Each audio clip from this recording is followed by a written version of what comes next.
il n'y aura plus de masques dans cette salle. Amen. Dans Amen. une semaine, il n'y aura plus de masques dans cette salle. Amen. Jésus nous a libérés du coronavirus. Amen. Amen. Continuons à louer le Seigneur. Merci Jésus. Amen. Voilà. Il est temps de nous préparer pour écouter la parole du Seigneur. Je vais appeler l'apôtre Emmanuel pour nous partager ce que le Seigneur lui a mis à cœur ce matin. Et alors qu'il s'avance, le pasteur Marcel va prier pour qu'il nous révèle les oracles du Seigneur ce matin et que le Saint-Esprit le conduise durant ce temps au nom puissant de Jésus.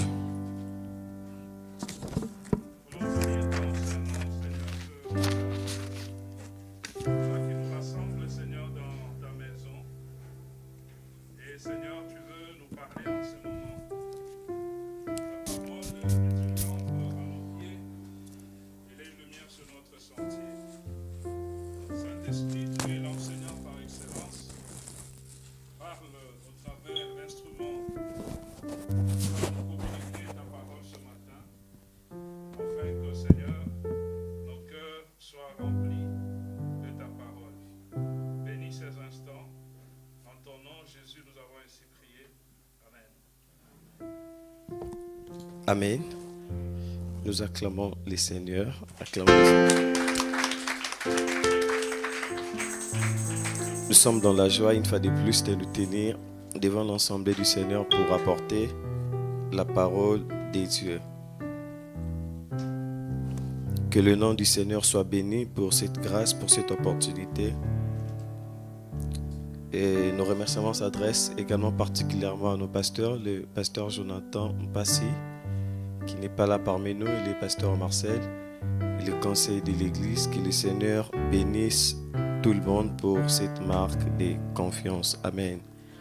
Je vais nous inviter à faire un peu une longue lecture. Nous allons commencer avec le livre de Luc chapitre 8. Ensuite, nous lirons 1 Roi chapitre 13.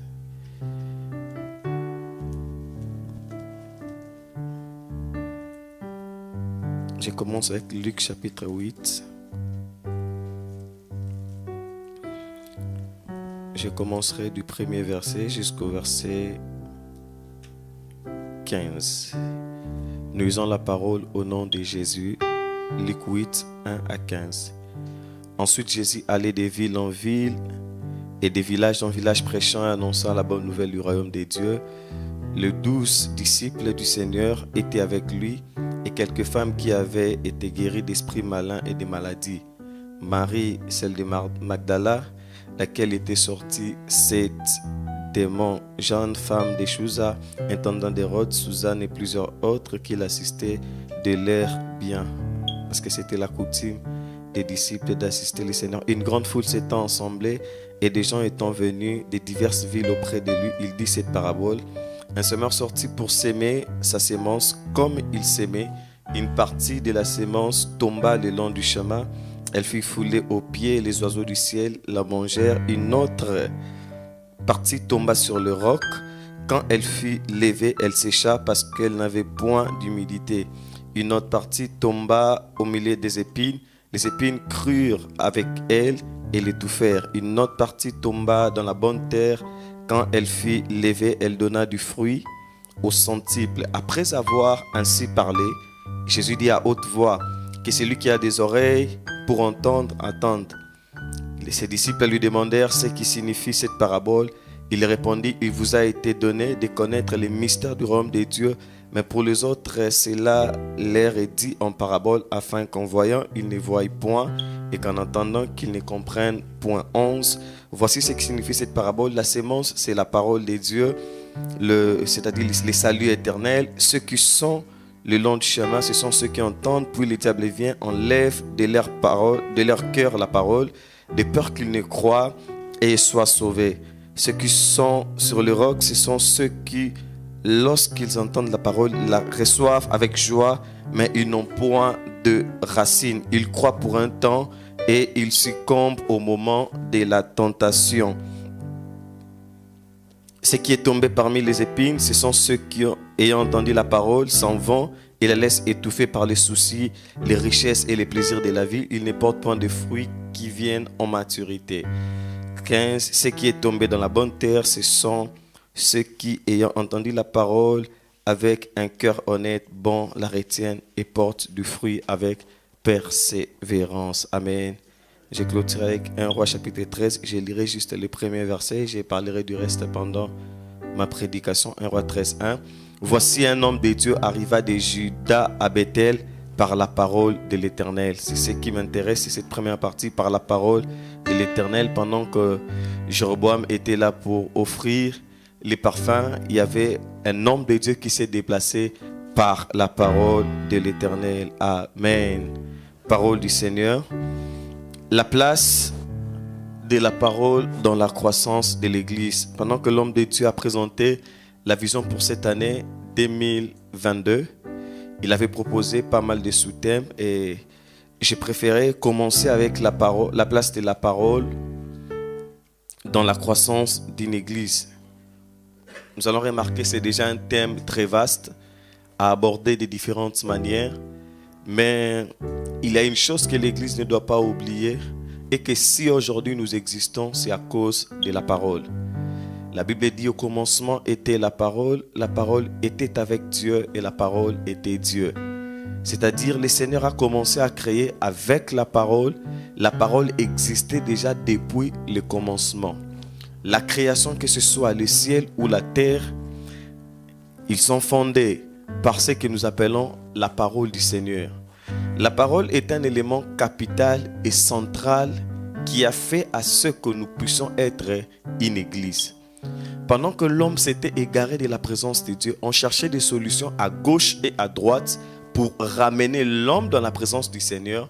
La parole qui a créé l'humanité devait quitter là où elle était afin de venir sur la terre des hommes. Raison pour laquelle dans Jean chapitre 1, la Bible dit « La parole est venue chez les siens et les siens ne l'ont point reçue. Mais à tous ceux qui l'ont reçue, à tous ceux qui ont accepté cette parole, que Jean chapitre 1 explique, le Seigneur leur a donné le pouvoir de devenir enfants de Dieu. » Il y a certaines personnes qui se perdent, qui disent que non, tous nous irons au ciel parce que tous sommes enfants de Dieu. Bien-aimés dans le Seigneur, si la parole ne t'a pas créé, si tu n'as pas cru à la parole qui était venue pour nous sauver, tu n'es pas un enfant de Dieu et tu ne verras jamais le Seigneur. On n'est pas sauvé parce qu'on accomplit les bonnes œuvres, mais on est sauvé parce qu'on a cru à une parole. Et cette parole s'appelle une personne, il s'appelle Jésus. C'est lui qui a laissé les luxes, c'est lui qui a laissé l'autorité. Il a laissé la puissance qu'il avait. La Bible dit dans Philippiens, il s'est dépouillé, il s'est rendu obéissant. Lui qui avait la capacité de créer la mort, mais un jour la mort devait engloutir notre Seigneur. Pourquoi?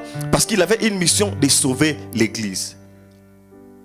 Et lorsqu'il s'est donné, c'est alors il parlait avec ses disciples, il dit, parce que moi la parole je suis venu. Pendant qu'il leur posait des questions, qu'est-ce que le monde dit de moi? Pierre s'est dit, Seigneur, il y a d'autres disciples qui ont donné des noms. Et Pierre qui prit la parole pour dire, Seigneur, pour nous, tu es le Messie. Et qu'est-ce que le Seigneur lui dit? Ce que tu dis, ce n'est pas le sang et la chair qui t'ont révélé, mais c'est mon Père qui est dans les cieux. Sur la terre, il n'existe aucun évangile que l'homme peut inventer de lui-même. Tout ce que nous pouvons dire ne provient que de la parole de Dieu et ce sont des paroles du ciel. Il est possible que je n'ai pas fréquenté le ciel, mais de parler de la part du Seigneur. La Bible dit, personne n'est monté au ciel si ce n'est que celui qui est descendu. Je prêcherai la parole avec beaucoup de précision parce que cette terre a accueilli la parole. Et lorsque la parole est placée au centre de l'église, ça mène la croissance avec le temps. Je suis venu te dire cette matinée est une matinée de la bonne nouvelle parce que je ne viens pas te présenter ma vie, je ne viens pas te présenter mes expériences, mais je viens te présenter une personne qui s'appelle Jésus. Lorsque l'ange Gabriel apparaît devant cet homme, il dit, voici je suis Gabriel, je me tiens devant le Seigneur et je suis venu pour t'apporter la bonne nouvelle. Lorsqu'on te présente Jésus, la bonne nouvelle a la capacité de situer là où ton problème se trouve. Peut-être celui qui prie pour toi ne peut pas comprendre la quantité et l'intensité de ton problème. Mais lorsque la parole, elle arrive dans ta vie, elle te touche et elle comprend le vrai souci de ta vie. Raison pour laquelle quand tu sens que tu as prié à gauche et à droite, ça ne tient pas, retourne-toi à la parole parce que la parole nous donne tout. Malheur à ceux qui se confient à des prophéties. C'est pas mauvais. Il est très bon de prophétiser. Il est très bon de croire à la parole de Dieu. Mais pendant que la prophétie avait tapé à côté, la parole de Dieu ne tape jamais à côté. Même si ça peut passer 5 ans, 10 ans, 15 ans, la parole de Dieu finit par s'accomplir.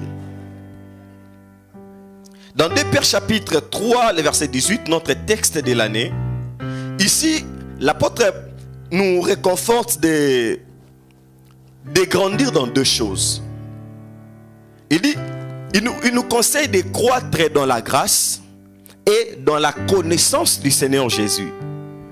Ce matin, je ne toucherai pas la grâce, je resterai dans la parole. Parce que la connaissance de notre Seigneur Jésus, c'est la parole. C'est pour cela la Bible dit, vous connaîtrez la vérité et la vérité vous affranchira. C'est-à-dire, si ta vie était limitée, si ta vie était, comment je peux dire, limitée quelque part, lorsque la parole arrive dans ta vie, la parole a la capacité d'étendre tes limites. Que dirons-nous de cet homme qui a reçu un nom indépendamment de sa volonté? Parce que sa mère était dans la souffrance. Sa mère lui inflige un nom qui ne devait pas lui revenir.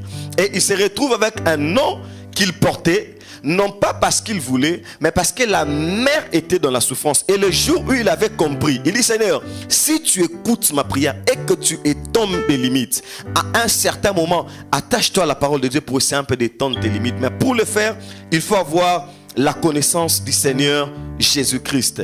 L'apôtre Paul dans Colossiens chapitre 3, le verset 16, il nous réconforte une chose. Il dit que la parole de Christ habite parmi vous abondamment. Bien-aimé dans le Seigneur, il ne faut pas méditer la parole de Dieu en partie. Il ne faut pas pratiquer la parole de Dieu en partie, mais il faut pratiquer la parole de Dieu dans sa totalité. Parce que la parole de Dieu ne doit pas habiter en partie, mais abondamment. Raison pour laquelle Dieu disait au travers de Moïse, vous mangerez l'agneau dans sa totalité. La parole du Seigneur, on ne doit pas choisir une partie et rejeter une partie, mais elle doit être consommée dans sa totalité. De la loi jusqu'au témoignage, on est appelé à consommer cette parole. C'est par là que la Bible dit, instruisez-vous et exhortez-vous les uns les autres en toute sagesse par des psaumes, par des hymnes et par des cantiques spirituels, chantant à Dieu dans vos cœurs sous l'inspiration de la grâce. Raison pour laquelle la musique n'est pas d'abord fonction de la mélodie, mais la musique est fonction d'abord de l'inspiration. Ta bouche chantera certaines musiques et abandonnera certains. Parce que lorsque tu déclares une musique qui n'a rien à voir avec la parole de Dieu, tu te retrouves, ne t'en fais pas, les chants patriotiques existent. On peut, tel que des hymnes nationaux à gauche et à droite, mais tout ce qu'un enfant de Dieu doit faire au travers sa bouche, au travers sa prière, au travers ses chants, doit être inspiré de la parole de Dieu. Parce que nous parlons de la place, c'est l'endroit. La parole de Dieu ne tombe pas partout. J'aimerais parler des 4 endroits différents où la parole de Dieu peut tomber d'après le texte de Luc chapitre 8 que nous avons lu. Parce que parmi ces 4 milieux, ces 4 places, il y a une place qui est favorable et les 3 autres qui ne sont pas favorables. Et lorsque nous recevons la parole du Seigneur, ça dépend du milieu à laquelle la parole tombe. Parce que la sémence, elle peut être très forte, elle peut avoir la capacité de produire. Mais si la terre où on sème n'est pas favorable, la croissance ne sera pas possible. Raison pour laquelle il y a certaines personnes qui se sont perdues parce qu'il s'est retrouvé par exemple dans une faculté qui ne lui convenait pas. Là où tu pars, si tes compétences ne correspondent pas à ce que tu dois faire, tu finiras par te perdre. Et de la même manière, la sémence produit des fruits lorsqu'elle est jetée dans un endroit favorable que l'on ne peut expliquer. La première place où la parole tombe, c'est sur le chemin. Et la première interprétation que la Bible donne avant que j'aille très loin, la Bible dit, la parole qui tombe dans le chemin, c'est une parole qui ne peut pas aller de l'avant, une sémence qui ne peut pas germer, parce que le diable vient pour enlever la parole. Il y a de ces personnes que nous avons condamnées à l'église aujourd'hui, de ces personnes qui ont lâché Dieu. Ce n'est pas parce qu'ils avaient l'envie de pécher, mais c'est parce que lorsqu'ils ont reçu la parole, ils ne sont pas arrivés avec à la maison. Même lorsque nous prêchons ici, certaines personnes, le fait de sortir en ces lieux, n'ont pas la culture de méditer en esprit. la parole devient puissante si après la prédication tu prends le temps de méditer. Il est possible de saluer ton frère, ta soeur après le culte, mais de garder la pensée de la prière. Parce que s'il faut déjà penser, j'ai un devoir à faire, j'ai un TP à remettre, j'ai les mémoires, j'ai la thèse à côté, sans pourtant avoir l'idée à la parole de Dieu, lorsque le diable viendra, il viendra enlever cette parole et tu vas te retrouver vite. Raison pour laquelle dans 1 Roi chapitre 13, la Bible dit que cet homme de Dieu, ce prophète, s'est déplacé d'après la parole du Seigneur.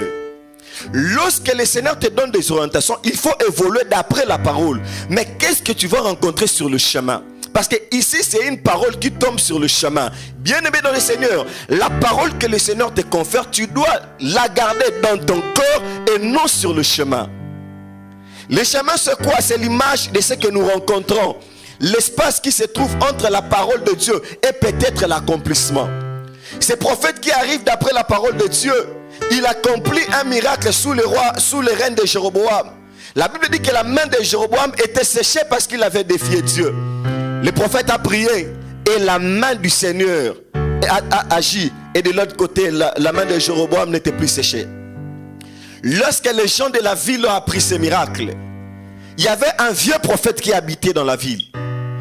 Il envoya ses filles pour aller se renseigner. Mais qui est celui qui a accompli le miracle? Avant que le vieux prophète envoie des gens, Jéroboam a proposé à cet homme, le jeune prophète, de venir manger chez lui à la maison. Mais ce que j'aime, la première réponse de ce jeune prophète, c'était la constance de ses dires. Il dit à Jéroboam, bien que j'ai accompli le miracle, je ne viendrai pas chez toi, je ne mangerai pas chez toi, je ne prendrai de rien de ce qui t'appartient, parce que la parole de Dieu, déjà au verset 1er du chapitre 13 du livre des 1 Roi, on explique comment ces prophètes avaient la parole de Dieu. Bien aimé, même devant les circonstances de la vie qui t'offrent des avantages, apprends à garder la parole de Dieu. Tu sens que là tu peux t'en gagner, mais garde la parole de Dieu. Parce que la Bible dit, celui qui perd sa vie, il va la récupérer. Quand tu cherches à tout gagner, à aller au-delà de ce que le Seigneur a prévu pour toi, tu vas te retrouver comme ce serviteur d'Élysée. On dit il ne faut pas toucher à ce que cet officier a donné. Il touche à l'interdit et automatiquement sa vie est séchée. Et ici pour la première fois, le jeune prophète a vaincu sa mission. Bien-aimé dans le Seigneur, si l'ennemi vient pour une première fois, il te trouve que tu es serein. Sache que pour une deuxième fois, il viendra encore pour opérer. Lorsqu'il a réussi devant Jéroboam, il s'approche devant le vieux prophète. Lorsque le vieux prophète lui appelle, il rappelle encore la parole du Seigneur, que Dieu m'avait dit, je ne devais pas prendre le même chemin qui m'a ramené ici. Je ne devais pas manger ni entrer chez autrui. Je dois accomplir ma mission. Il ne faut pas seulement parler, dire la parole de Dieu, mais il faut pratiquer la parole de Dieu. Quand tu sens que pour la première fois ça n'a pas tenu, reste constant dans ce que tu fais. Certaines personnes ont cru hier, mais aujourd'hui ils ont fini par lâcher parce que l'espérance a tombé. Raison pour laquelle il ne faut pas seulement croire, il ne faut pas seulement avoir la foi, mais il faut demeurer dans l'espérance. L'espérance c'est ce qui te permet d'être constant dans la foi. Je crois aujourd'hui, je crois demain, je crois après-demain, je crois après une semaine, je crois après un mois, je crois après 2 mois. J'aimerais profiter de déclarer dans ta vie, tu pensais peut-être que tu allais mourir lorsque la pandémie était annoncée. Tu t'es protégé au-delà de tout parce que tu pensais que tu allais être le premier à partir. Mais de la même manière que Dieu t'a gardé, j'aimerais te dire, ce qui t'effraie maintenant ne saura jamais te toucher parce que la parole de Dieu est en toi. Amen. Sur le chemin, cet homme a fini par céder. Ne cède jamais comme les jeunes prophètes. La même personne qui t'amène à commettre une erreur, le jour où tu vas échouer, le jour où Dieu va t'abandonner, c'est la même personne qui va se moquer de toi. C'est la même personne qui t'envoyait peut-être à pécher, mais c'est la même personne qui te dira que tu as mal fait. Il cherchera une pierre pour te lancer. Les vieux prophètes commencent maintenant à prophétiser en original. Raison pour laquelle, si Dieu ne t'a jamais dit une chose, même la parole d'un prophète ne doit pas aller au-delà de la parole que Dieu t'a donné. Beaucoup se sont perdus. Pourquoi? Parce que le prophète m'a dit de faire telle faculté. Oui, le prophète t'a dit de faire telle faculté, mais toi, qu'est-ce que Dieu t'a dit? La parole de Dieu se trouve au-dessus de la parole de l'homme. La parole de l'homme peut s'accompagner des sentiments, ça peut être accompagné des équations personnelles, mais la parole de Dieu n'a pas de sentiments, parce que même la Bible dit que Dieu ne fait exception de personne. Le Seigneur n'a aucun intérêt pour voir ta vie échouer. Raison pour laquelle il faut bien conserver la parole que Dieu te donne. Il dit parce que le vieux prophète, c'est lui qui a conseillé ses prophètes de venir dans sa maison. Il commence maintenant à lui dire parce que tu as désobéi à la parole de Dieu. N'est-ce pas que tu ne devais pas manger? N'est-ce pas que tu devais faire les détours? N'est-ce pas que tu devais continuer le même chemin? Tu ne devais pas rentrer au même chemin que tu étais venu. Bien-aimés, faisons attention avec le chemin avec lequel nous empruntons. Certaines personnes ont péché dans la vie juste à cause de chemin. Il y a de ces avenues où tu ne dois jamais passer dans ta vie. Chacun doit connaître le niveau de sa spiritualité et le niveau de sa vie chrétienne. Il y a de ces combats qu'on ne mène jamais dans la vie. Quand tu sais que tu te fâches si facilement, ne te mets pas des discussions qui vont te pousser à te chamailler. Il y a certaines personnes, ce sont naturelles, ça dépend de l'éducation. Ils ne se font jamais des échanges de paroles, ils ne se bagarrent jamais. Tel que moi, je n'ai pas les derniers souvenirs où j'ai injurié ou soit j'ai... Toi, quand je vois certaines personnes le faire, je regarde, je me dis, mais ça c'est compliqué. Mais quand tu sens que tu es déjà susceptible dans ça, capable de répondre, capable de crier, capable de te paniquer, tu dois savoir gérer certaines circonstances. Et ici, cet homme tombe facilement. Le vieux prophète lui dit, parce que tu n'as pas obéi à la voix de Dieu, sachez que le Seigneur t'a rejeté. Tu ne seras pas enterré avec tes pères. C'est-à-dire ton cadavre, on ne le verra même pas. Et tu ne mangeras plus de pain, tu ne boiras plus d'eau. Bien-aimé dans le Seigneur, tu peux avoir faim aujourd'hui. Mais si tu manges un pain qui n'est pas un pain inspiré de la parole, un pain soit du vol, soit de la corruption, soit de la prostitution, je ne sais pas comment tu fais pour gagner. Sache-le que le Seigneur te dira de la même manière que tu as mangé aujourd'hui, demain, tu ne mangeras pas. Les vrais chrétiens ne sont pas ceux qui résolvent les problèmes pour aujourd'hui, mais ils voient aussi les lendemains. Jeune prophète, il est possible que tu manges aujourd'hui pour rester affamé demain. Lorsque le Seigneur te donne sa parole, c'est une parole qui peut te garder affamé aujourd'hui, mais c'est pour manger à l'éternité. Christ devait dire à cette femme, voici je te donnerai une eau et tu n'auras plus soif. J'aimerais te présenter cette parole qui est importante pour ta croissance. L'eau que les hommes te donneront, ça fera ce que tu sèches encore demain. Ce que l'homme te donne aujourd'hui te fera sécher demain. Mais ce que Dieu te donne ne pourra jamais te sécher. Aujourd'hui, quelqu'un peut te soutenir avec 50, 100, 200 euros. Ça peut t'aider pendant quelques mois. Mais si Dieu te bénit, ça va t'aider pour toute la vie. Le prophète dit, voici, tu ne mangeras plus de pain, tu ne prendras plus de l'eau parce que tu as désobéi à la voix de l'Éternel. Le prophète a scellé son âne, il est sorti. Et pendant qu'il partait, il a rencontré un lion qui lui a tué. Ce qui est grave, les lions étaient là. La Bible dit les passagers, ils étaient là. Mais le lion n'a tué qu'une seule personne. Et il s'est tenu à côté du cadavre. Bien-aimé dans le Seigneur, lorsqu'on commet le mal, on pense que c'est tout le monde qui commet le mal. Non, tu es le seul. Réponds-toi. Parce que le fait de généraliser le mal, oh non, tous nous sommes des pécheurs. Yes, tous nous sommes des pécheurs, mais il y a ces personnes qui sont très disciplinées. Ils existent. Des gens qui craignent le Seigneur dans le vrai. Ils existent. Les grands problèmes ne défendent pas tes faiblesses, mais apprends à faire de tes faiblesses des capacités. Parce que pendant que tu vas succomber, tu seras seul. Tous nous serons en train de passer, mais le lion va te consommer. Tu seras bouffé seul. Les autres seront en train de passer, mais le lion ne leur touchera jamais. La parole qui t'a protégé, la parole qui t'a donné les exploits devant Jéroboam, c'est la même parole qui peut t'humilier et qui peut te tuer. L'ange qui dit à Zacharie, je suis venu pour t'apporter la bonne nouvelle. Ce même ange avait la capacité de rendre Zacharie muet. La parole qui te fait croître, si tu la gères très mal, c'est une parole qui peut t'exterminer. La vie chrétienne, c'est un parcours très long, j'aime répéter, et on a besoin de cette parole pour grandir. L'église, loin d'être des chaises, toi et moi, nous constituons une assemblée locale. Et au monde, nous constituons l'église avec grand E, Ecclésia. L'assemblée que Christ a pris pour mettre à côté, afin que nous puissions les servir. Le chemin est long et on a besoin de cette parole. Il existe pas mal d'éléments pour croître dans la vie chrétienne, pour atteindre la maturité. Mais la parole de Dieu reste importante. Raison pour laquelle lorsque Élie s'est réfugié dans le torrent de Kérit, le Seigneur dit à Élie, Élie, lève-toi, mange, car le chemin est long pour toi. Bien-aimé dans le Seigneur, si tu ne manges pas, lorsque le diable viendra pour cette première catégorie de la place où la sémence est jetée, lorsque le diable viendra, il va enlever cette sémence en toi. Tu dois bien manger parce que tu as 40 jours de marche. Pendant les jours, les nuits, tu dois marcher et pour arriver là où Dieu t'attend. Parce que si tu n'arrives pas, il y a une femme qui t'attend là-bas. Il y a la femme de Sarepta qui risque de trouver la mort seulement parce que Élie, tu n'as pas obéi à la voix de Dieu. J'aimerais parler à des jeunes qui, tu sens que l'appel de Dieu monte, mais tu ne veux pas servir le Seigneur. Sache-le que pendant que tu retiens la parole de Dieu, tu refuses de manger, il y a de ces peuples qui meurent.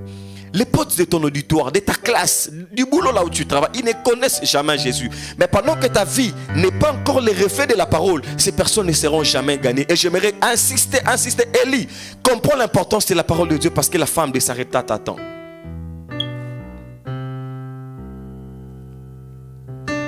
La première place, j'ai dit, c'est sur le chemin. D'après Luc 8, la deuxième place, où la parole de Dieu est placée, c'est sur le roc.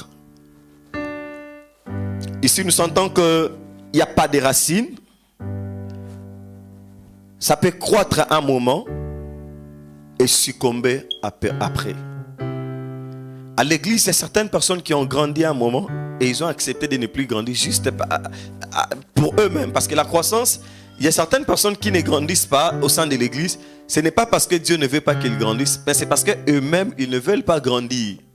Raison pour laquelle un jour l'apôtre Paul s'est plaigné pour dire, vous qui devez être déjà de maîtres, mais aujourd'hui vous voulez qu'on puisse vous enseigner encore des rudiments, qu'on puisse vous donner encore les laits. C'est-à-dire, la nourriture solide était présente, mais l'église refusait de grandir. Toutefois, c'est une question de choix. Il faut prendre une décision de grandir ou de ne pas grandir. Tu as le choix de devenir mature ou soit de ne pas devenir mature. Ou aujourd'hui, il y a certaines personnes, surtout ceux qui sont sur les réseaux sociaux, traduisent la maturité par exemple pour enlever la photo de profil. J'ai dit non, ça n'a rien à voir avec la maturité. Il est possible que tu n'aies pas une photo de profil sur Facebook, sur WhatsApp, mais être immature plus que jamais. Ou devant les petites tentations de la vie, tu cèdes. Aujourd'hui, parfois, l'homme a créé ses propres principes de la maturité qui n'ont rien à voir. Par exemple, lorsque je vois les gens, je ne peux même pas donner une salutation. Non, ce n'est pas la maturité, mais ce sont des bêtises. Parce que même l'ange du Seigneur, lorsqu'il est venu, il a dit bonjour. Ça ne nous coûte rien de dire bonjour à son prochain, ne fût-ce que ça avec un sourire, avoir un visage un peu rayonnant de joie. Lorsque la tentation arrive, nous finissons par céder. Pourquoi ? Nous croyons, mais on croit que pour un moment, pas pour le long terme. Que le nombre des années ne diminue pas ta foi, mais que le nombre des années amplifie encore ta foi. Lorsque nous, au début de la vie chrétienne, on grandit. Mais au fur et à mesure qu'on passe beaucoup des années avec le Seigneur, au fur et à mesure, on devient très moins sérieux avec Dieu, pour la plupart des cas. Mais j'aimerais que pour toi, que cela soit le contraire. Tu as commencé très bas. Tu montes avec le Seigneur. Que tu montes avec le Seigneur. Que ta foi monte encore. J'aimerais dire, Abraham, la parole que tu as, ce n'est pas la parole de ton père. Le Dieu qui t'a déplacé pour quitter la maison de ton père et aller là où il t'a appelé, il a un projet merveilleux avec toi. Que l'influence de ta femme ne te pousse pas à aller voir Agar. Parce qu'à un moment tu crois, mais parce que le nombre des années passe, tu te dis, mais est-ce que je finirai par avoir cet enfant que Dieu m'a promis?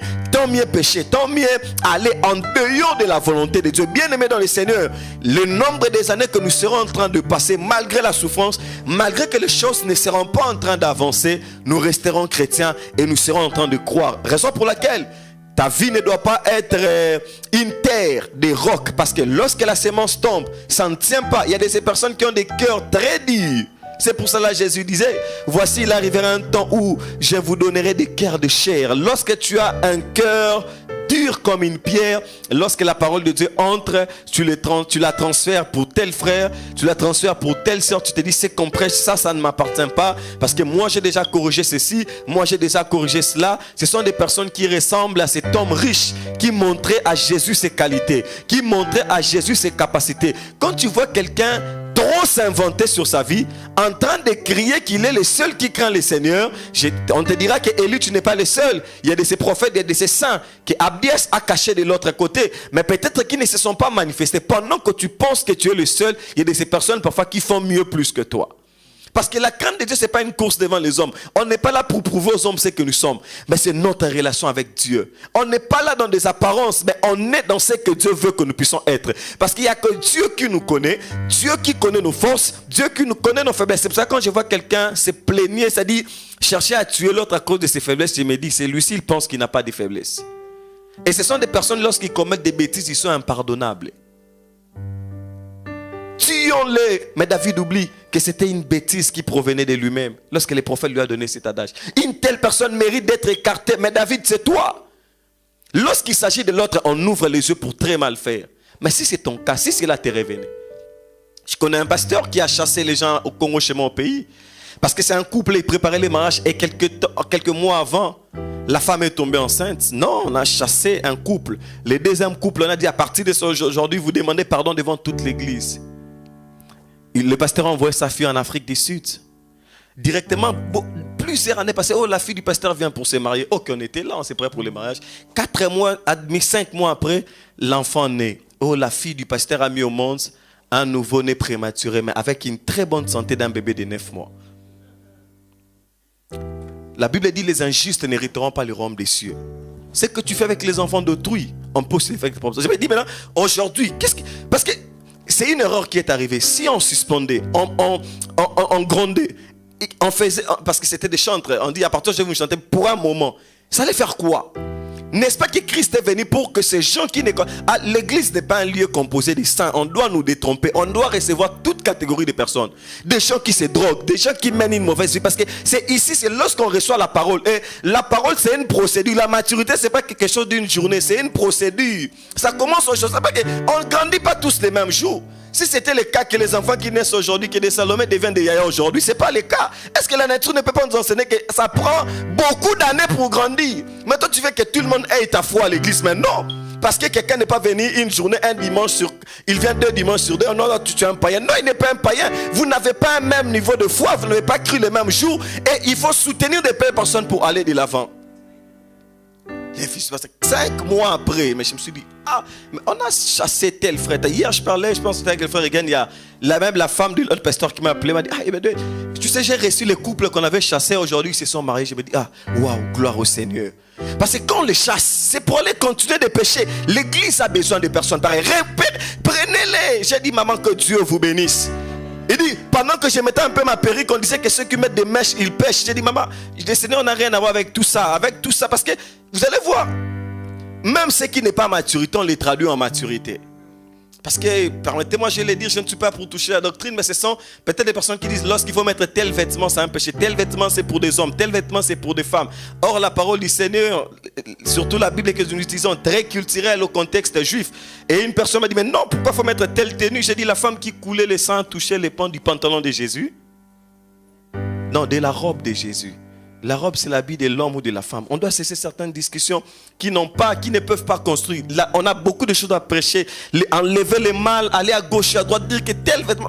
Ce sont parfois des débats qui ne servent à rien. Mais construisons d'abord l'intérieur. Gardons l'intérieur et soyons justes dans ce que nous sommes en train de faire. Restons justes parce que la vie, elle est tellement grande. On ne sait pas le mal qui nous arrivera demain. J'ai aimé ce que l'homme de Dieu nous a prêché, celui qui revenait de la France, sur l'histoire même de Judas. Judas qui voulait vraiment qu'on lapide Tamar, que tout aille mal pour Tamar, mais il oublie que c'est lui qui était la source.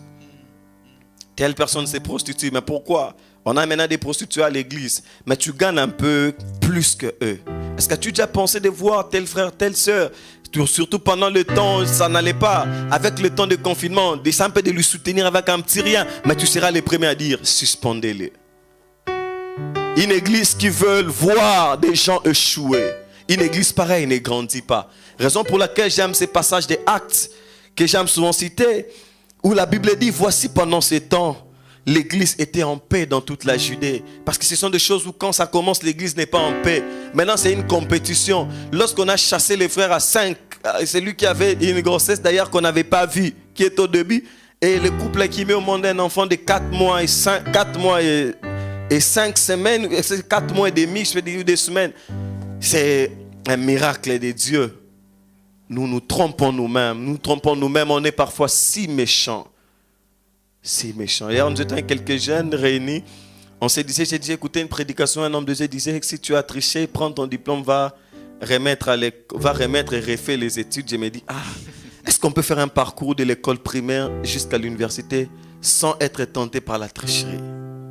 Je me posais des questions. Et ces personnes qui peuvent le faire, ils existent. Mais sur la majorité, ce n'est pas le cas. Tous, on n'est pas nés dans une famille chrétienne. J'aime répéter ça de temps en temps. Il y a de ces personnes qui sont nées dans des familles où on ne parle même pas de Jésus. Il faut se comprendre et aider ces personnes à aller de l'avant. Après, la parole sur le chemin, la parole sur le roc. Troisièmement, la parole sur les épines, au milieu des épines. On sent que la parole, elle est là. Elle a besoin d'accomplir les effets. Mais il y a des épines à gauche et à droite et la parole au milieu. La parole se sent étouffée. J'aimerais parler un peu de ton entourage. La croissance de la parole de Dieu en toi dépend de ton entourage. Qui est à ta gauche, qui est à ta droite? Les types des amis que tu as déterminent ce que tu seras demain. Les jours où j'avais compris ces choses, à côté de moi, je ne mets pas n'importe qui. Même dans le travail de Dieu, ce n'est pas parce que quelqu'un sert le Seigneur qu'il est mon ami. Non. Des gens, par exemple, qui rencontrent que l'histoire, ils commencent avec l'histoire de Pierre le matin pour finir avec Zacharie le soir. Je te chasse. Des personnes pareilles, moi, je ne supporte pas. On se voit du 1er jusqu'au 30. Zacharie, Malachie, non, je te chasse, va. Raison pour laquelle nous mourons parfois pauvres, surtout en Afrique, parce qu'on est là, Zacharie. La vie n'a pas que ça. Il faut expliquer, non. Pour faire telle chose, tu vois, pour gagner dans tel domaine, il faut faire ça. Il faut être un peu équilibré. Toi, tu commences quand tu vois lorsque Jonas... Toi, quand on te voit, c'est la figure de Jonas, mais tu n'es pas sérieux. C'est-à-dire, on ne peut être là que pour parler. Et raison pour laquelle beaucoup de gens ne grandissent pas. Ils ne vont pas de l'avant parce qu'ils croient même à l'impossible. C'est pour ça que je suis contre certaines prédications, surtout prêcher en Afrique, où quand on dit non, j'ai dormi, on m'a appelé pour me passer une dîme de 50. Mais toi, tu es pasteur, on tape. Mais c'est pour ça que les prédications n'est pas prêchées parce que l'église est composée majoritairement des enfants de Dieu que des ministres de Dieu. S'il faut prendre des exemples pareils, ça risque de rendre des églises des fainéants, des prédications telles que qui t'a dit qu'étudier c'est gagner la vie. On sait qu'il est possible d'étudier, de faire autre chose. Mais laissons ceux qui étudient aller de l'avant parce que la majorité a prouvé que ceux qui ont étudié, même les lois peuvent nous dire, ils sont allés très loin. Mais tu as quel environnement? Un environnement qui critique. Je n'ai jamais compris. J'aimais ça au début, mais à un moment, j'ai dit non. Il y avait un homme de Dieu, lorsque lui, il arrivait, il m'amenait toujours là au pays, les noms des gens. Tu vois, comme ça, non, aujourd'hui, les hommes de Dieu, non, ils sont touchés au fétiche. C'est là. Mais quand je suis en Europe en 2019, après, j'ai vu tout ce qui s'est passé. J'ai dit non, c'est vraiment notre culture. C'est-à-dire, quelqu'un ne doit pas venir en Europe de lui-même comme ça, sans l'appui de la famille, sans qu'il puisse toucher à l'occultisme.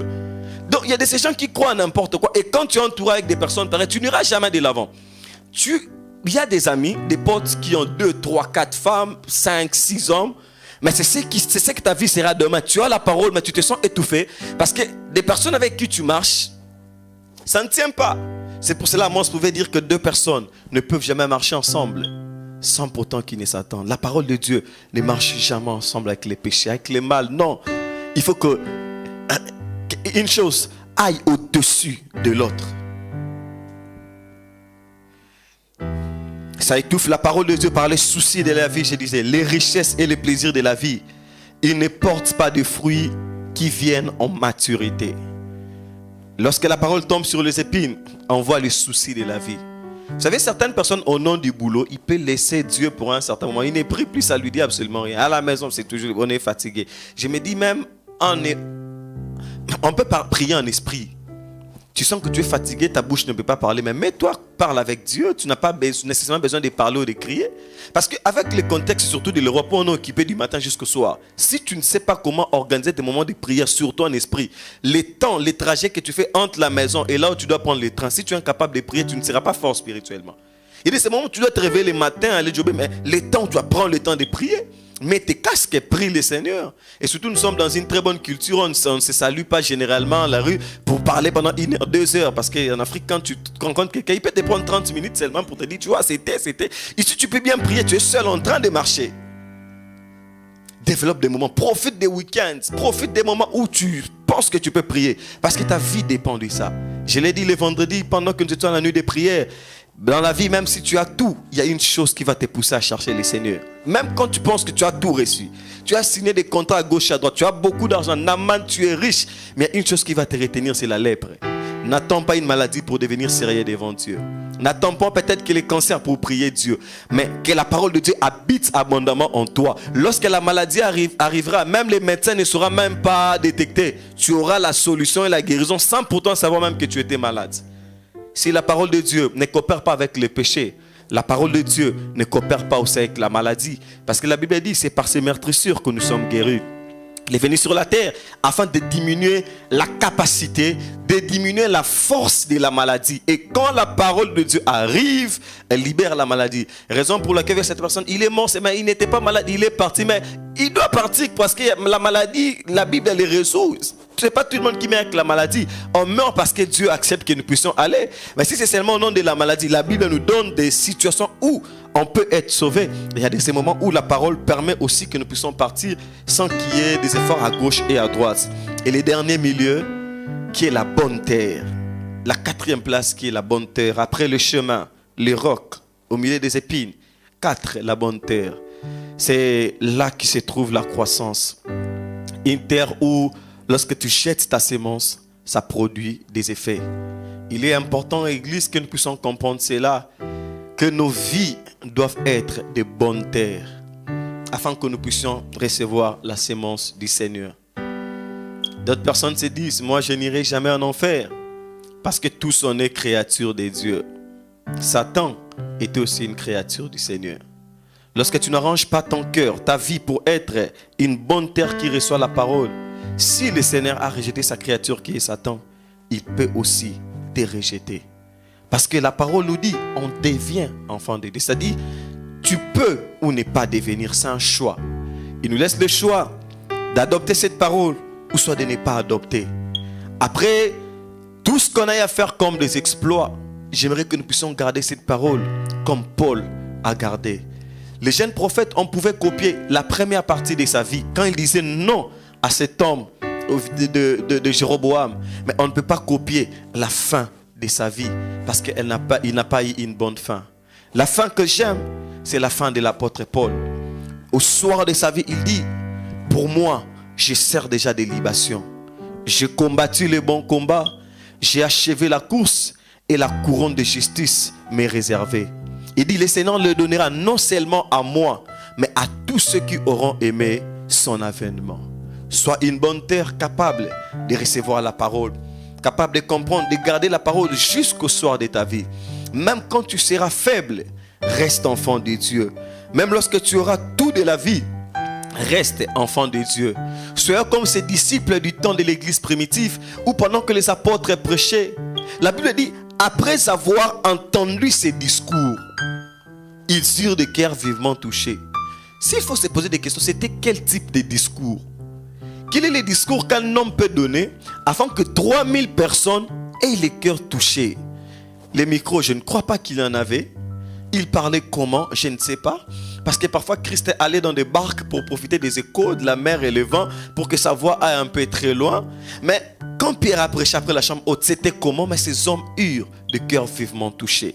Raison pour laquelle la vraie parole est accompagnée de l'Esprit. La vraie parole est accompagnée du Saint-Esprit. Et quand l'Esprit de Dieu se trouve derrière tes paroles, sachez que tu accompliras des choses que l'œil ne peut voir, des choses que les oreilles ne peuvent entendre, des choses qui vont troubler l'humanité. Que Dieu passe derrière tes paroles afin de troubler l'humanité au nom de Jésus. Dans le bon et d'apporter des réformes qui n'ont jamais existé. L'ange qui apparaît à Marie dit, je te salue Marie. La Bible dit, troublé par cette parole, je me dis, quelle est cette salutation qui a la capacité de troubler? Bien-aimé dans le Seigneur, lorsque l'Esprit de Dieu t'accompagne, ta parole va troubler. Et tu vas expérimenter une croissance qui va troubler l'humanité. On te connaissait un peu cher, mais ta vie automatiquement a changé. Pour grandir dans la vie chrétienne, on n'a pas besoin de 10 ans. Non. Déjà, même avec une année, on peut être un exploit. Parce que tous, on ne grandit pas de la même manière. Il est possible d'avoir un enfant de 10 ans, de 11 ans, avec une taille, une forme des enfants de 20 ans. C'est possible parce qu'il y a de ces personnes qui grandissent un peu en avance.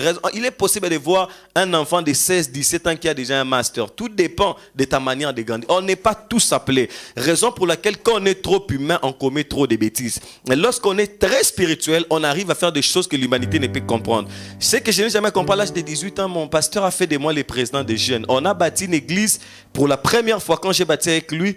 Il m'a laissé le conducteur des jeunes, mais dans une année, l'église avait déjà 200 jeunes. Moi, je me dis maintenant, il y a parfois des exploits que nous avons fait quand j'avais l'âge de 18 ans, qu'aujourd'hui, peut-être, avec les occupations, je ne les fais plus. Raison pour laquelle, quand Dieu t'appelle à 18 ans, accepte l'appel de Dieu. Il y a de ces choses que tu feras à 18 ans qu'à 27, 28, 29, 26, tu ne les feras plus. Il y a de ces choses que tu fais à 26, qu'à 40 ans, tu ne les feras plus. Tout dépend du temps et des circonstances. Lorsque la parole de Dieu arrive, prépare ton cœur à les recevoir avec amour et tu verras ce que le Seigneur accomplira dans ta vie. J'ai pris que cette parole demeure en toi pourvu que la croissance soit ton partage. Au nom de Jésus. Amen.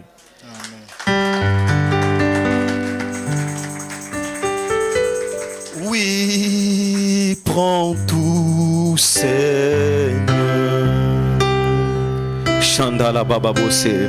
Oui, prends tout. Est-ce que tu peux laisser la place à Dieu de faire de ta vie une bonne terre, qu'il prenne ta vie, on y va. Entraide, je te donne ma vie, fais de moi une bonne terre. Chandaba Ite. Ouskate Kablo, Chandala Manana. Oh oui, prends tout, Seigneur. Oh oui, prends tout, Seigneur. Prends tout, Seigneur. Entre tes mains, j'abandonne. Commence à dire, Seigneur, j'aimerais que tu fasses de moi une bonne terre, capable de recevoir la parole, de placer la parole au centre pour la croissance de ma vie. Nous prions au nom de Jésus. Si le jeune prophète a perdu la parole, lui qui s'est déplacé par la parole du Seigneur, j'aimerais rester, Seigneur, auprès de toi. Rester auprès de toi, Jésus.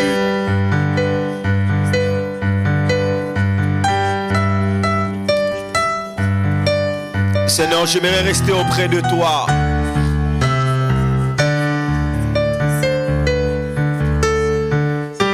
Seigneur, j'aimerais rester auprès de toi, que cette parole produise des effets dans ma vie. Que cette parole produise des effets que l'homme ne peut imaginer. Une parole avec des effets immédiats, au nom de Jésus. Seigneur, qu'une croissance se fasse, Éternel, comme ce processus de gloire. Éternel, nous voulons grandir, Éternel, être une bonne terre. Seigneur, si j'étais un roc, si j'étais semblable aux épines, si mon corps était semblable, Seigneur, à un corps de chemin, capable d'être volé par l'ennemi, j'aimerais, Éternel, que la différence soit remarquable. Fais-moi grâce, oh Jésus. Seigneur, loin d'avoir un cœur parfait, mais Seigneur, je viens demander une fois de plus cette capacité au Père d'avoir ces cœurs, d'avoir un cœur rempli au nom de Jésus. Au nom de Jésus. Tu vas demander au Saint-Esprit de Dieu de te donner la capacité à méditer la parole de Dieu. Nous prenons la première phase à méditer la parole du Seigneur. Pendant tes moments de fatigue, pendant tes moments de faiblesse, que tu recours à la parole de Dieu. Dans le passé, lorsque les gens péchaient, ils revenaient à Dieu à l'église. Mais aujourd'hui, lorsque les gens pêchent, ils fuient l'église. Or, la solution se trouve à l'église. Tu vas dire à Dieu, Seigneur, donne-moi la capacité de méditer ta parole. Donne-moi la capacité d'être un homme, une femme, capable de méditer ta parole. Nous jouis et nous prions au nom de Jésus. Seigneur, la capacité, Père, de méditer, d'être un homme de prière, une femme de prière. Jésus, nous voulons te prier. Donne-nous cette capacité, Seigneur, à être des hommes et des femmes de prière. Seigneur, afin de ne pas rester en l'air, mais de rester selon que tu vas nous aider. Au nom de Jésus, tendre Père, te prions pendant ce temps. Prie, dis à Dieu, Seigneur, je n'aimerais pas seulement méditer, mais j'aimerais mettre cette parole en pratique. Seigneur, j'aimerais pratiquer ta parole dans tous les domaines de ma vie. J'aimerais pratiquer ta parole afin que le signe de la maturité soit remarqué en moi. Nous prions au nom de Jésus. Demande à Dieu. Dis, Seigneur, j'aimerais pratiquer ta parole. Que ta parole soit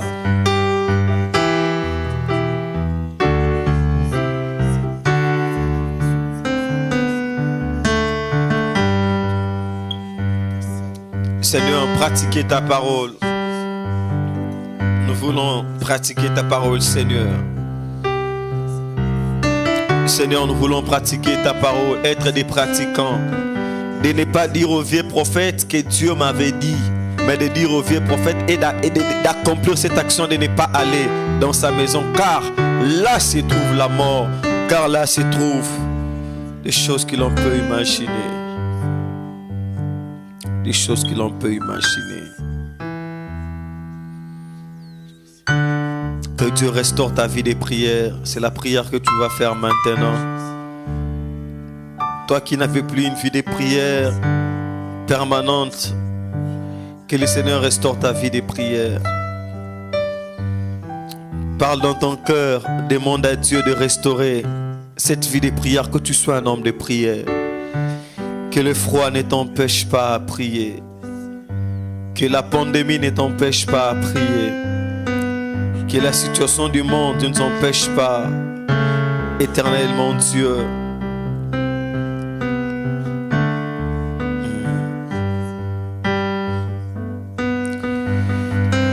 Nous allons prier maintenant pour la paix du Seigneur en Europe. La parole du Seigneur dit, voici, allez, remplissez la terre.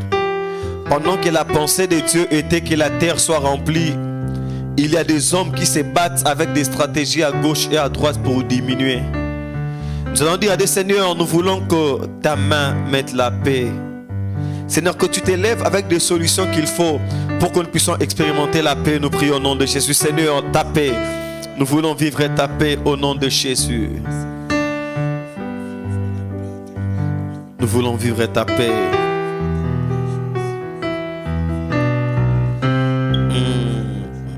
Nous voulons vivre ta paix. Nous voulons vivre ta paix, Jésus. Une paix que l'on peut expliquer. Ta paix, Seigneur.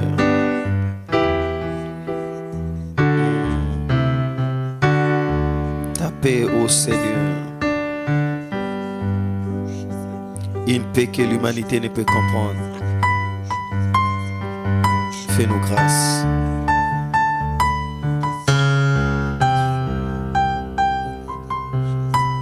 Fais-nous grâce.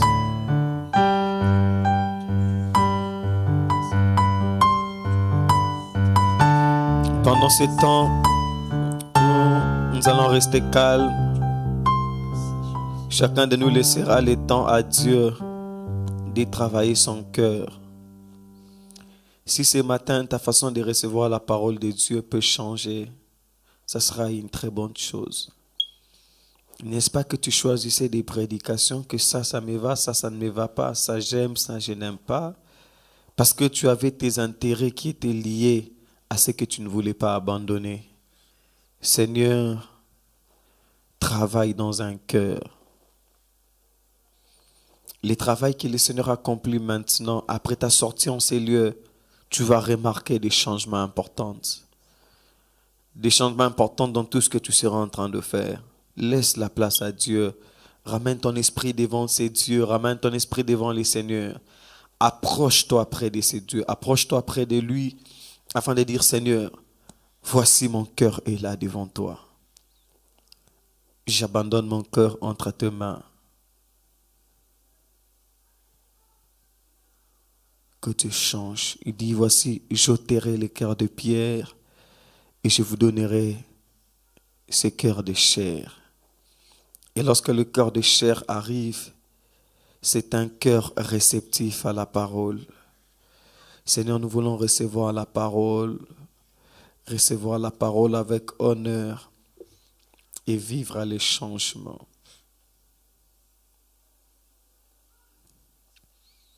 Ça, c'est le tout dernier sujet de prière que je vais donner. j'inviterai tout l'ensemble avec tout le respect à se tenir debout. Nous allons prier pour la croissance de cette église. Parce que le Seigneur nous a donné le pouvoir de parler. La Bible dit au commencement, Dieu a dit que la terre soit et la terre fut. Dieu dit, c'est au travers de la parole que le Seigneur a parlé. Si cette parole habite en toi, tu as la capacité de parler et de vivre certaines choses. On va déclarer la croissance de Dieu dans ses travaux. Qu'au sein de cette communauté qui est croissance spirituelle, numérique, financière, dans tous les domaines, que Dieu nous amène à la croissance. Nous prions au nom de Jésus. J'aimerais que l'ensemble élève sa voix, Prends vraiment le temps, c'est notre tout dernier sujet de prière. Prends le temps de prier pour la croissance.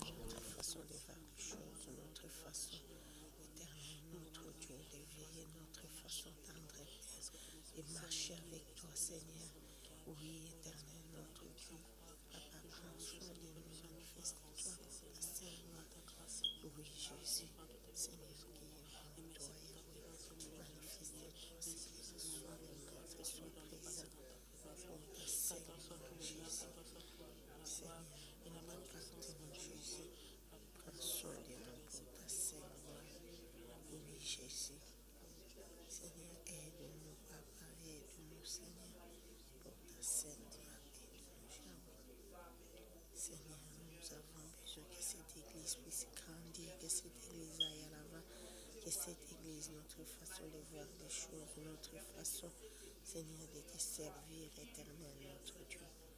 Seigneur, oh tendre Père, pour ta seule voix, nous voulons te voir, nous voulons, éternel notre Dieu, Jésus, pour ta seule voix. Béni soit-il, Yahweh, pour qui il est maître. Agis, Seigneur, agis, tendre Père, agis, éternel notre Dieu, pour ta seule voix.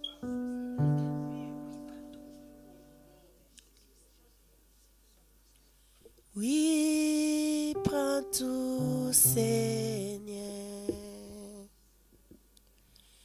Oui, prends tout, Seigneur. Entre tes mains, j'abandonne tout avec Amen. Merci beaucoup, apôtre, pour cette parole. Que Dieu te bénisse abondamment. Voilà. Il est temps d'apporter à Dieu nos offrandes que nous avons prévues ce matin. Nous allons le faire en louant le Seigneur. Le coronavirus est en train d'atterrir. Le coronavirus est en train de disparaître. Dans une semaine, il n'y aura plus de masques. Profitons pour louer le Seigneur. Profitons pour rendre grâce à Dieu. Pendant que nous allons mettre l'offrande, encore louer le Seigneur.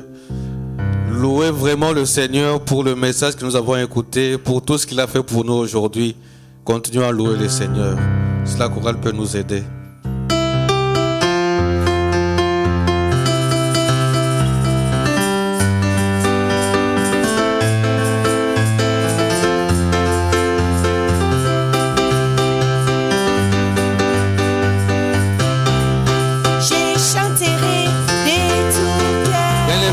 Seigneur, louons le Seigneur. Il nous a gardés en vie. Il y a eu 5 vagues, mais nous sommes vivants. Je chanterai de tout cœur les merveilles de mon papa Yahweh. Il m'a ôté des ténèbres, il m'a délivré de tout péché. Mon papa est fidèle, il ne m'abandonne jamais. Non, non, non. Je n'ai rien à craindre.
sommes dans la joie. Alléluia. Il nous a gardés en vie après 5 vagues. Amen. Amen. Amen. Amen. Secrétaire peut passer pour les communiquer.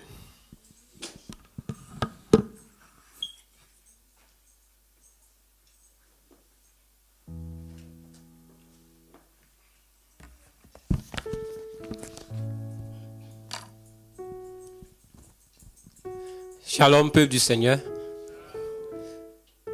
Le secrétariat, par ma voix, salue toutes les personnes qui nous suivent en ligne des divers continents, de divers pays.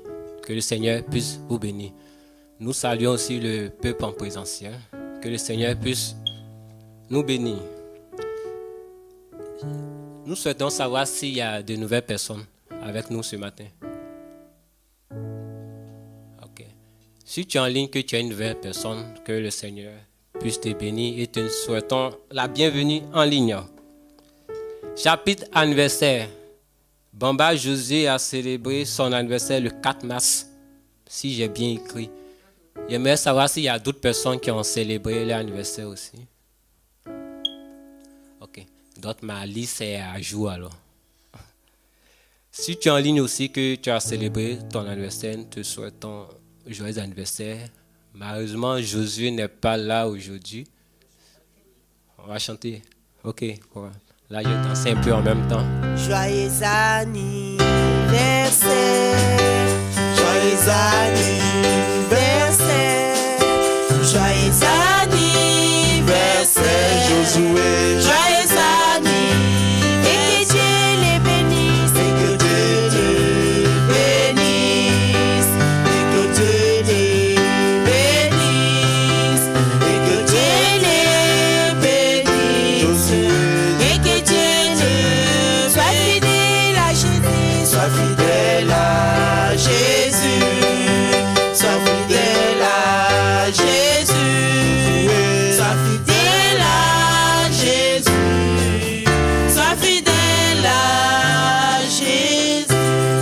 Nous allons demander à Pasteur Marcel de prier pour notre frère Josué Bamba.